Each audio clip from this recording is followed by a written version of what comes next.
Hi ಎಲ್ಲರಿಗೂ ನಮಸ್ಕಾರ. ನಾನು ನಿಮ್ಮ Swathi. Welcome back to Swathi ಸುಗರಣ ಡಬ್ಬಿ. ಇವತ್ತಿನ ರೆಸಿಪಿ ಜಾಮ್. ಮನೆಯಲ್ಲಿ ನಾವು ಜಾಮ್ನ ಈಸಿಯಾಗಿ ಪ್ರಿಪೇರ್ ಮಾಡ್ಕೊಳ್ಬಹುದು. ಇಲ್ಲಿ ನಾನು ಯಾವುದೇ ಸೀಸನಲ್ಲಾದರೂ ಅವೈಲಬಲ್ ಆಗಿರೋ ಆ್ಯಪಲ್ನಿಂದ ಜಾಮ್ ಮಾಡ್ತಾಯಿದ್ದೀನಿ. ಈ ಜಾಮ್ನ ಯಾವುದೇ ಫುಡ್ ಕಲರ್ ಯೂಸ್ ಮಾಡದೆ ಹೆಲ್ತಿಯಾಗಿ ಮಾಡ್ತಾಯಿದ್ದೀನಿ. ಇದು ತುಂಬ ಪರ್ಫೆಕ್ಟಾಗಿ ಬಂದಿದೆ. ಮಕ್ಕಳು ತುಂಬ ಇಷ್ಟಪಟ್ಟು ತಿಂದರು. ನೀವು ಕೂಡ ಮನೆಯಲ್ಲಿ ಹೆಲ್ತಿಯಾಗಿ ಜಾಮ್ನ ಮಕ್ಕಳಿಗೆ ಮಾಡಿಕೊಡಿ, ತುಂಬ ಇಷ್ಟಪಟ್ಟು ತಿಂತಾರೆ.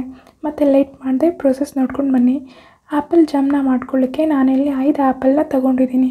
ಅಂದರೆ ಗ್ರಾಮ್ಸಲ್ಲಿ ಹೇಳಬೇಕಂದ್ರೆ ಒಂದು 3/4 kg ಅಷ್ಟು ಇದೆ. ಈಗ ಈ ಆ್ಯಪಲ್ನ ಚೆನ್ನಾಗಿ ವಾಶ್ ಮಾಡಿ ಕಟ್ ಮಾಡ್ಕೊಳ್ಳೋಣ. ಹೀಗೆ ಆ್ಯಪಲ್ ಮಧ್ಯೆ ಇರೋ ಬೀಜನ ತೆಗೆದು ಚಿಕ್ಕ ಚಿಕ್ಕ ಪೀಸಸ್ ಆಗಿ ಕಟ್ ಮಾಡ್ಕೊಳ್ಳಿ. ಹೀಗೆ ಎಲ್ಲ ಕಟ್ ಮಾಡಿದ ಮೇಲೆ ಸ್ಟೀಮಿಂಗ್ ಬೌಲ್ಗೆ ಹಾಕ್ಕೊಳ್ಳಿ. ಸ್ಟೀಮ್ ಬೌಲ್ ಇಲ್ಲ ಅಂದರೆ ಈ ರೀತಿ ಇಡ್ಲಿ ಪ್ಲೇಟ್ಸ್ಗೆ ಹಾಕ್ಕೊಳ್ಳಿ. ಹಾಗೆಯೇ ನಾವು ಯಾವುದೇ ಫುಡ್ ಕಲರ್ ಯೂಸ್ ಮಾಡದೆ ಜಾಮ್ನ ಮಾಡ್ತಾ ಇದ್ದೀವಲ್ವ, ಸೊ ಜಾಮ್ ಅನ್ನೋದು ರೆಡ್ ಕಲರಲ್ಲಿ ಬರೋದಕ್ಕೆ ನಾನಿಲ್ಲಿ ಬೀಟ್ರೂಟ್ನ ತೊಗೊಂಡಿದ್ದೀನಿ. ಮೊದಲು ಬೀಟ್ರೂಟ್ನ ಪೀಲ್ ಆಫ್ ಮಾಡಿ ವಾಶ್ ಮಾಡಿ ಚಿಕ್ಕ ಚಿಕ್ಕ ಪೀಸಸ್ ಆಗಿ ಕಟ್ ಮಾಡ್ಕೊಳ್ಳೋಣ. ಹಾಗೆಯೇ ನಾನು ತೊಗೊಂಡಿರೋ ಬೀಟ್ರೂಟ್ ಸೈಜ್ ಚಿಕ್ಕದಾಗಿರೋದ್ರಿಂದ ನಾನು 1 ಬೀಟ್ರೂಟ್ ಹಾಕ್ತಾಯಿದ್ದೀನಿ. ಅದೇ ದೊಡ್ಡ ಸೈಜ್ ಬೀಟ್ರೂಟ್ ಆದರೆ ಅರ್ಧ ಹಾಕ್ಕೊಳ್ಳಿ. ಹಾಗೆಯೇ ಆ್ಯಪಲ್ ಜಾಮ್ ಕಲರ್ ಇನ್ನೂ ರೆಡ್ ಆಗಿ ಬರಬೇಕಾದ್ರೆ ಬೀಟ್ರೂಟ್ನ ಸ್ವಲ್ಪ ಜಾಸ್ತಿನೇ ಹಾಕ್ಕೊಳ್ಳಿ. ಆದರೆ ನಾನು ತೊಗೊಂಡಿರೋ 5 ಆ್ಯಪಲ್ಸ್ಗೆ ಈ ಚಿಕ್ಕ ಬೀಟ್ರೂಟ್ ಕರೆಕ್ಟಾಗಿ ಸರಿ ಹೋಗುತ್ತೆ. ಇದನ್ನು ಕೂಡ ಆ್ಯಪಲ್ ಹಾಕಿದ ಪ್ಲೇಟ್ಗೆ ಹಾಕಿ ಇದನ್ನು ಸ್ಟೀಮ್ ಮಾಡ್ಕೊಳ್ಳೋದಕ್ಕೆ ನಾನು ಇಡ್ಲಿ ಪಾತ್ರೆಗೆ 2 ಗ್ಲಾಸ್ವರೆಗೆ ನೀರನ್ನು ಹಾಕ್ತಾಯಿದ್ದೀನಿ.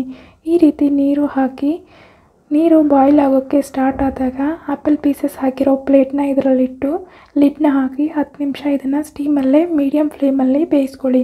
10 ನಿಮಿಷ ಆದಮೇಲೆ ಲಿಡ್ನ ಓಪನ್ ಮಾಡಿ ಆ್ಯಪಲ್ ಬೆಂದಿದೆಯಾ ಇಲ್ಲ ಅಂತ ಚೆಕ್ ಮಾಡಿ. ಆ್ಯಪಲ್ ಸಾಫ್ಟಾಗಿ ಬೆಂದಮೇಲೆ ಸ್ಟವ್ ಆಫ್ ಮಾಡಿ ಒಂದು ಪ್ಲೇಟ್ಗೆ ಹಾಕಿ ತಣ್ಣಗಾಗಲು ಬಿಡಿ. ಇದು ಪೂರ್ತಿ ತಣ್ಣಗಾದ ನಂತರ ಮಿಕ್ಸಿ ಜಾರ್ಗೆ ಹಾಕಿ ಮೆತ್ತಗೆ ಗ್ರೈಂಡ್ ಮಾಡ್ಕೊಳ್ಳಿ. ಸಾಧ್ಯವಾದಷ್ಟು ಮೆತ್ತಗೆ ಗ್ರೈಂಡ್ ಮಾಡ್ಕೊಂಡ್ಮೇಲೆ ಯಾವ ಪ್ಯಾನಲ್ಲಿ ಜಾಮ್ನ ಪ್ರಿಪೇರ್ ಮಾಡ್ತಿದ್ವೋ ಅದೇ ಪ್ಯಾನ್ಗೆ ಈ ಜಾಮ್ನ ಫಿಲ್ಟರ್ ಮಾಡಿ ತಗೊಳ್ಳೋಣ. ಈ ರೀತಿ ಒಂದು ಸ್ಟೈನರ್ಗೆ ಹಾಕಿ ಫಿಲ್ಟರ್ ಮಾಡ್ಕೊಳ್ಳಿ. ಹೀಗೆ ಸ್ಪೂನಲ್ಲಿ ಈ ರೀತಿ ಪ್ರೆಸ್ ಮಾಡ್ತಾಯಿದ್ರೆ ಸಾಫ್ಟಾಗಿರೋ ಆ್ಯಪಲ್ ಪೇಸ್ಟ್ ಅನ್ನೋದು ಪ್ಯಾನ್ಗೆ ಬೀಳುತ್ತೆ. ಹೀಗೆ ಎಲ್ಲ ಫಿಲ್ಟರ್ ಮಾಡಿದ ನಂತರ ಈ ಆ್ಯಪಲ್ ಪ್ಯೂರಿನ ಒಂದು ಸಾರಿ ಅಳತೆ ಮಾಡಿ ತಗೊಳ್ಳೋಣ. ಹೀಗೆ ಅಳತೆ ಮಾಡಿ ಶುಗರ್ನ ಆ್ಯಡ್ ಮಾಡೋದ್ರಿಂದ ನಾವು ಮಾಡೋ ಜಾಮ್ ಪರ್ಫೆಕ್ಟಾಗಿ ಬರುತ್ತೆ. ನಾನು ತಗೊಂಡ ಕಪ್ಪಲ್ಲಿ 1 ಕಪ್ವರೆಗೆ ಈ ಆ್ಯಪಲ್ ಪ್ಯೂರಿ ಬಂದಿದೆ. ಈಗ ಈ ಆ್ಯಪಲ್ ಪ್ಯೂರಿನ ಮತ್ತೆ ಪ್ಯಾನ್ಗೆ ಹಾಕ್ಕೊಂಡು ಸ್ಟವ್ ಆನ್ ಮಾಡಿ ಸ್ಟವ್ ಮೇಲೆ ಇಡಿ. ಆ್ಯಪಲ್ ಪ್ಯೂರಿ 1 ಕಪ್ ಬಂದಿರೋದ್ರಿಂದ ಶುಗರ್ನ ಅದೇ ಕಪ್ನಲ್ಲಿ 3/4 ಕಪ್ವರೆಗೆ ಹಾಕ್ಕೊಳ್ಳಿ. ಅದೇ ನಿಮಗೆ ಸ್ವೀಟ್ ಇನ್ನೂ ಜಾಸ್ತಿ ಇರಬೇಕು ಅಂದರೆ 1 ಕಪ್ ಆ್ಯಪಲ್ ಪ್ಯೂರಿಗೆ 1 ಕಪ್ ಶುಗರ್ ಹಾಕ್ಕೊಳ್ಬಹುದು. ಹಾಗೆ ಇಲ್ಲಿ ನಾನು ಶುಗರ್ ಆ್ಯಡ್ ಮಾಡ್ತಿದ್ದೀನಲ್ಲ, ನಿಮಗೆ ಹೆಲ್ದಿಯಾಗಿ ಮಾಡ್ಕೋಬೇಕಂದ್ರೆ ಕಲ್ಲು ಸಕ್ಕರೆನ ಕೂಡ ಹಾಕಿ ಮಾಡ್ಕೊಳ್ಬಹುದು. ಹೀಗೆ ಸಕ್ಕರೆ ಹಾಕಿದ ಮೇಲೆ ಮಿಕ್ಸ್ ಮಾಡ್ತಾಯಿದ್ರೆ ಕನ್ಸಿಸ್ಟೆನ್ಸಿ ಅನ್ನೋದು ಸ್ವಲ್ಪ ತೆಳುವಾಗುತ್ತೆ. ಹೀಗೆ ಮಿಕ್ಸ್ ಮಾಡ್ತಾಯಿದ್ರೆ ಒಂದು 5ರಿಂದ 8 ನಿಮಿಷಗಳಲ್ಲಿ ಕನ್ಸಿಸ್ಟೆನ್ಸಿ ಸ್ವಲ್ಪ ತಿಕ್ಕಾಗುತ್ತೆ. ಆದ್ದರಿಂದ ಜಾಮ್ ಸೀದು ಹೋಗದೆ ಮಿಕ್ಸ್ ಮಾಡ್ತಾ ಮೀಡಿಯಮ್ ಫ್ಲೇಮಲ್ಲೇ ಬೇಯಿಸ್ಕೊಳ್ಳಿ. ಇದರಲ್ಲೇ ಒಂದು ಚಿಟಿಕೆ ಉಪ್ಪು ಹಾಕ್ಕೊಳ್ಳಿ. ಹೀಗೆ ಸ್ವಲ್ಪ ಸಾಲ್ಟ್ ಹಾಕೋದ್ರಿಂದ ನಾವು ಮಾಡೋ ಜಾಮ್ ಟೇಸ್ಟ್ ಅನ್ನೋದು ತುಂಬ ಚೆನ್ನಾಗಿರುತ್ತೆ. ಇದು ಜಾಮ್ ಕನ್ಸಿಸ್ಟೆನ್ಸಿ ಬರೋವರೆಗೂ ಹೀಗೆ ಮಿಕ್ಸ್ ಮಾಡ್ತಾ ಮೀಡಿಯಮ್ ಫ್ಲೇಮಲ್ಲೇ ಬೇಯಿಸ್ಕೊಳ್ಳಿ. ನೋಡಿ, ಈಗ 5ರಿಂದ 6 ನಿಮಿಷದಲ್ಲೇ ಈ ಜಾಮ್ ಕನ್ಸಿಸ್ಟೆನ್ಸಿ ತಿಕ್ಕಾಗಿದೆ. ಈಗ ಇದರಲ್ಲೇ 1 ಟೀ ಸ್ಪೂನ್ವರೆಗೆ ನಿಂಬೆ ರಸ ಹಾಕಿ ಮತ್ತೆ 1-2 ನಿಮಿಷ ಕುಕ್ ಮಾಡ್ಕೊಳ್ಳೋಣ.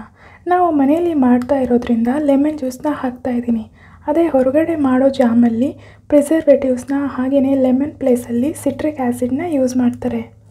ಆದ್ದರಿಂದನೇ ಹೊರಗಡೆ ಸಿಗೋ ಜಾಮ್ ತುಂಬ ದಿನ ಫ್ರೆಶ್ ಆಗಿರುತ್ತೆ. ಈಗ ಜಾಮ್ ಟೆಕ್ಸ್ಚರ್ ಕರೆಕ್ಟಾಗಿ ಬಂದಿದೆಯಾ ಇಲ್ವಾ ಅಂತ ನೋಡೋದಕ್ಕೆ ಸ್ವಲ್ಪ ಜಾಮ್ನ ಹೀಗೆ ಯಾವುದಾದ್ರೂ ಪ್ಲೇಟ್ಗೆ ತಗೊಂಡು ನೋಡಿ. ಜಾಮ್ ಅನ್ನೋದು ನಾವು ಎಲ್ಲಿ ಹಾಕಿದ್ದೀವೋ ಅಲ್ಲೇ ಇರಬೇಕು. ಸ್ವಲ್ಪ ತೆಳುವಾಗಿದ್ದು ಜಾರಿ ಹೋಗ್ತಾಯಿದ್ರೆ ಇನ್ನೂ 1-2 ನಿಮಿಷ ಮಿಕ್ಸ್ ಮಾಡ್ತಾ ಬೇಯಿಸ್ಕೊಳ್ಳಿ. ಈ ಕನ್ಸಿಸ್ಟೆನ್ಸಿ ಬಂದಿದೆ ಅಂದರೆ ಪರ್ಫೆಕ್ಟ್ ಜಾಮ್ ಕನ್ಸಿಸ್ಟೆನ್ಸಿ ಬಂದಿದೆ ಅಂತ ಅರ್ಥ.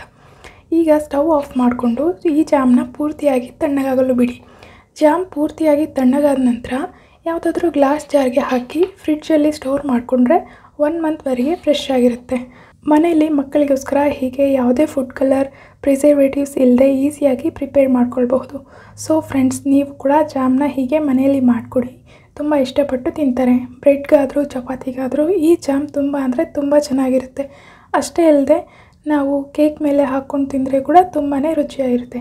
ಸೊ ನೀವು ಕೂಡ ತಪ್ಪದೇ ಟ್ರೈ ಮಾಡಿದ ಮೇಲೆ ನಿಮ್ಗೆ ಹೇಗೆ ಬಂತು ಅಂತ ಕಾಮೆಂಟಲ್ಲಿ ಹೇಳೋದನ್ನ ಮರಿಬೇಡಿ. ಈ ವಿಡಿಯೋ ನಿಮಗೆ ಇಷ್ಟ ಆಗಿದ್ದರೆ ನನ್ನ ಚಾನಲ್ನ ಸಬ್ಸ್ಕ್ರೈಬ್ ಮಾಡಿ, ಹಾಗೆಯೇ ನಿಮ್ಮ ಫ್ರೆಂಡ್ಸ್ ಆ್ಯಂಡ್ ಫ್ಯಾಮಿಲಿಗೆ ಶೇರ್ ಮಾಡಿ.